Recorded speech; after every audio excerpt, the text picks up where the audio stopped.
पंतप्रधान नरेंद्र मोदी यांचे हात बळकट करण्यासाठी भाजपचे खासदार व आमदार निवडून द्या. केंद्रीय मंत्री सोमप्रकाश रहमतपूर येथे जाहीर सभा. अन्य पक्षातील चांगले लोक भाजपमध्ये आल्यास त्यांचे स्वागत केले जाईल. पंतप्रधान नरेंद्र मोदी यांचे हात बळकट करण्यासाठी सातारा जिल्ह्यात भाजपचे खासदार व आमदार निवडून येणे गरजेचे असल्याचे मत केंद्रीय वाणिज्य व उद्योग मंत्री सोमप्रकाश यांनी व्यक्त केले.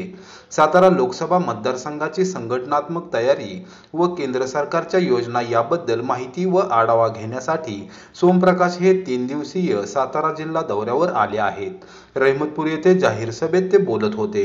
यावेळी आमदार शिवेंद्रराजे भोसले, सातारा लोकसभा मतदारसंघ प्रभारी डॉक्टर अतुल भोसले, प्रदेश सरचिटणीस विक्रम पावसकर, जिल्हाध्यक्ष आमदार जयकुमार गोरे, रामकृष्ण वेताळ, रुक्मिणी जाधव उपस्थित होते. रहमतपूर नगरपालिका क्षेत्रातील शेतकऱ्यांना प्रधानमंत्री किसान योजनेचा लाभ मिळत नसल्याची माहिती मिळाली. याबाबत मी केंद्र सरकारच्या पातळीवर चर्चा करून लवकरच लाभ मिळवून देईन. आमदार जयकुमार गोरे यांनी सातारा लोकसभा मतदारसंघाबरोबरच कराड उत्तर व कराड दक्षिण विधानसभा मतदारसंघावर भाजपचा झेंडा फडकला पाहिजे, यासाठी कार्यकर्त्यांनी एकत्र राहावे, एकीने काम केल्यास विजय निश्चित असल्याचे सांगितले. विधानसभेच्या आगामी निवडणुकीत सातारा जिल्ह्यातून भाजपचे किमान 5 आमदार निवडून यावेत. देशात पंतप्रधान नरेंद्र मोदींचे नेतृत्व व राज्यात देवेंद्र फडणवीस मुख्यमंत्री होण्यासाठी सर्व कार्यकर्त्यांनी आतापासूनच तयारीला लागा, असे आवाहन त्यांनी केले. आमदार शिवेंद्रसिंहराजे भोसले, डॉक्टर अतुल भोसले यांनी मनोगत व्यक्त केले. धैर्यशील कदम यांनी कराड उत्तर विधानसभा मतदारसंघात रहमतपूर शहरातील विविध विषयावर भाष्य केले. या पंचायत समिति जो हो, जिला विधि से लोग आए हैं, सभी लोगों को बहुत रिस्पेक्टेड लोग हो आप। और 2024 में जो इलेक्शन होने वाले हैं उसमें आप लोगों ने सतारा का फैसला करना है। अध्यक्ष जी ने कहा है कि हम वादा करते हैं कि अगले बार 2024 में जब तुम आओ, इलेक्शन के बाद आओगे, आपके साथ हमारा MP बीजेपी का बैठा होगा। बहुत खुशी की बात है, इनके हौसले की, इनके कहने की मैं कदर करता हूँ, लेकिन ये पूरा तब होगा जब आप उनका साथ दोगे। आपके कहने पर, आपके भरोसे पर उन्होंने ये कहा। आज देश की हालात क्या है? कांग्रेस टूट रही है, हर रोज कोई बड़े से बड़े नेता छोड़कर जा रहे हैं। कांग्रेस का बुरा हाल है और दूसरी पार्टियां किसी के काम करने वाली नहीं है। जितनी भी पार्टियां हैं वो खत्म हो रही हैं, टूट रही हैं। इसलिए हमारे पास ये देश का विकास करना है, देश को तरक्की पर ले जाना है, देश का नाम पैदा करना है, तो सिर्फ भारतीय जनता पार्टी आपको वादा कर सकती है। आपको मालूम है कि देश में कश्मीर की समस्या काफी लंबे समय से चल रही थी। 370 आर्टिकल खत्म करके मोदी जी ने कश्मीर को हमेशा के लिए भारत के साथ जोड़ा। ये लोग सपना भी नहीं लेते थे।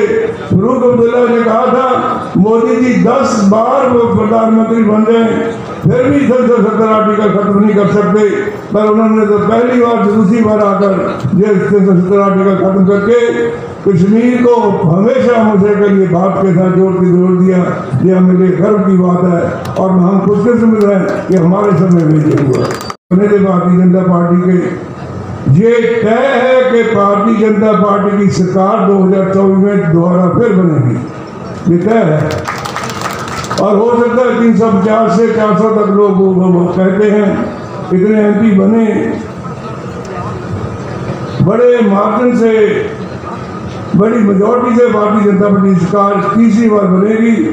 नरेंद्र भाई मोदी जी प्रधानमंत्री बनेंगे और मजा तो तब है आपका MP भी उसमें बैठा हो।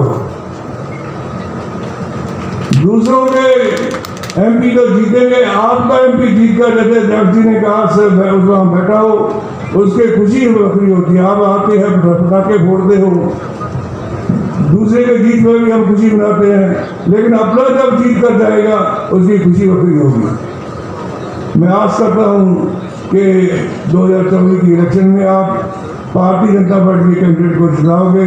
जो लोग भी भारतीय जनता पार्टी में आना चाहते हैं उनका स्वागत है। बहुत सारी पार्टी से लोग अक गए हैं, थक गए हैं, टूट रही हैं। और भारतीय जनता पार्टी असूलों वाली पार्टी है, परिवारवाद यहाँ नहीं है। और जो लोग लाइक हैं, जो लोग काबिल हैं, उनको कहने की जरूरत नहीं, अपने आप और भी मिलते हैं, आगे भी किया जाता है। जो लोग मेहनत करेंगे उनको सिफारिश की जरूरत नहीं, वो किसी बड़े नेता के पुत्र होने की जरूरत नहीं। जो मेहनत करेगा, जो पार्टी का काम करेगा, पार्टी को आगे लेकर जाएगा, उसको ओहदा अपने आप बनाकर दिया जाता है हमारी पार्टी में, कि मांगने की जरूरत नहीं पड़ती। उनको हमें साथ में लेना, लेकिन उनको साथ लेते टाइम जो बीजेपी के चुने पुराने लोग हैं उनका भी सम्मान रहना चाहिए। इसके लिए भी हम काम करते हैं, इसके लिए ये भी सोचते हैं। रामभाऊ आप चिंता करू नका, हे रामभाऊ हळूच कानात म्हणतात भाऊ सगळं करायचं सगळ्यांना घ्या, पण आमचं काय आहे, तुमचं काही होणार नाही, तुम्ही चिंता करू नका। आता तुमच्या सगळ्यांना माझं एकच सांगणं आहे, सगळ्यांनी एक या आणि आता कार्यक्रम उत्कर्ष करा।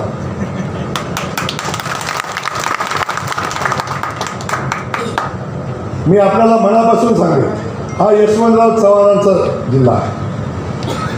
कराड तर यशवंतराव चव्हाणांची कर्मभूमी आहे, ज्या भागातनं यशवंतराव चव्हाण येत होते।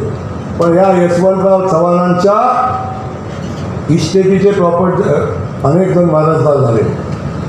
यशवंतराव चव्हाणांच्या अनेक प्रॉपर्ट्याचे संस्थानिक कोण झाले, कोण ट्रस्टी झाले, पण यशवंतराव चव्हाणांचे विचार पुढे कधी घेऊन गेले नाही। यशवंतराव चव्हाणांनी कधी साम्राज्यवाद शिकवला नव्हता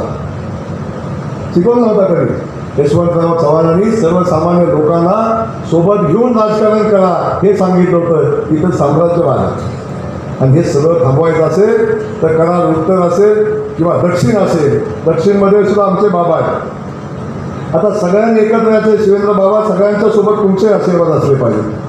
आता भारतीय जनता पक्षाचं नेतृत्व आम्ही तुम्हाला देऊन टाकले, चिंता करू नका। आम्हाला कोण नेता माहिती नाही, आम्हाला भारतीय जनता पक्षाचा आमदार उत्तरमधनं निवडून आला पाहिजे, दक्षिणमधनं निवडून आला पाहिजे। जसं मोदींनी देशात पंतप्रधान झाले पाहिजे तसे राज्यामध्ये देवेंद्र फडणवीस पुन्हा मुख्यमंत्री झाले पाहिजे। त्याच्यासाठी या सातारा जिल्ह्यातनं आता आपण 2 आमदार आहेत, पुढच्या वेळी किमान 5 आमदार इथनं गेले पाहिजे आणि याची जबाबदारी आपल्याला सगळ्यांना घ्यायला लागेल आणि ती भूमिका घेऊन काम करायला लागेल। आणि ही या भूमिका घेऊन आपण काम केलं आणि मला माहिती आहे महाराज तुमच्या ताकदी सगळ्यांच्या, आपण जराशी ताकद लावली ना तर अजिबात अडचण नाही। फक्त महाराजांच्या मनात आलं पाहिजे, हे सगळ्यात महत्त्वाचं आहे। त्यामुळे मनात आलं की मग अजिबात अडचण नाही। त्यामुळे आपण सगळ्यांना एवढंच सांगतो, आपण सगळे मिळून ताकदीनं काम करूया, मोदीजींचा हात बळकट करूया, भारतीय जनता पक्षाचा हात बळकट करूया आणि या राज्यामध्ये ज्या पद्धतीने हे चालू आहे सगळं ते मोडून आपल्याला करायला लागेल। अनेकांना वाटतं की हा जिल्हा आमचा आहे, पण जिल्हा आमचा असताना त्या जिल्ह्यानं एवढं सगळं राष्ट्रवादी काँग्रेस पक्षाला दिलं, एवढं जिल्ह्यानं दिलं, पण जिल्ह्याला काय दिलं हा प्रश्न अजून अनुत्तरित आहे। मी जबाबदारीने बोलतो।